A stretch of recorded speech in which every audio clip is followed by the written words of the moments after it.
14 দিনের আবার জেল হেফাজত আছে এবং 14 দিন পরে আবার দেখা যাবে যে কতটা কী হয়। জিয়াদ হাওলাদারকে আজকে মানে সশরীরে আর কি ফিজিক্যালি প্রোডাকশন বলা হয়, যেটাকে ফিজিক্যালি প্রোডাকশন করার কথা ছিল বারাসাত কোর্টে, কিন্তু ব্যাপারটা হচ্ছে যেহেতু পর্যাপ্ত গাড়ি মানে অভাবে অনেক সময় আসামিদের প্রোডাকশন করা হয় না, সেক্ষেত্রে আমাদের ভারতীয় যে পদ্ধতি আছে সেটা হচ্ছে ভিডিও কনফারেন্সের মাধ্যমে আসামির সঙ্গে ডাইরেক্ট ম্যাজিস্ট্রেট কথা বলেন এবং তার বক্তব্য শোনেন, এবং সে সমস্ত বক্তব্য শুনে ওনার বেল পিটিশন রিজেক্ট করে 5/7/2024 ওনার নেক্সট ডেট ফিক্স আপ করেছেন। একটু আমি বলেই রাখি সংযোজন করে, জিয়াদ হাওলাদার যাকে প্রথম অ্যারেস্ট করা হয়েছিল এই এমপি খুনের, জিয়াদ হাওলাদারের সূত্র ধরেই কিন্তু সিএমকে অ্যারেস্ট করা, এবং জিয়াদ হাওলাদারের কাছ থেকে যে তথ্য প্রমাণাদি পাওয়া গেছে, বিশেষ করে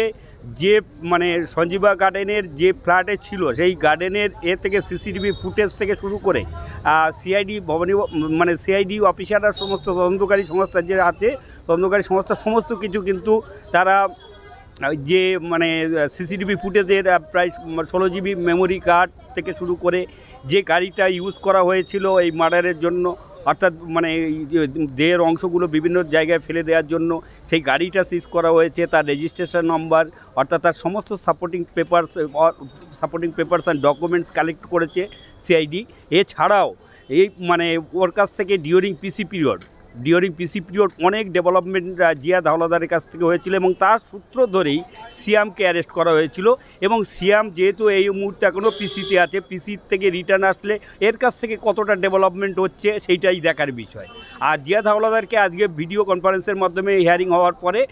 5/7/2024 নেক্সট ডেট ফিক্স আপ করা হয়েছে for further hearing and production. অর্থাৎ 14 দিনের আবার জেল হেফাজত আছে এবং 14 দিন পরে আবার দেখা যাবে যে কতটা কী হয়।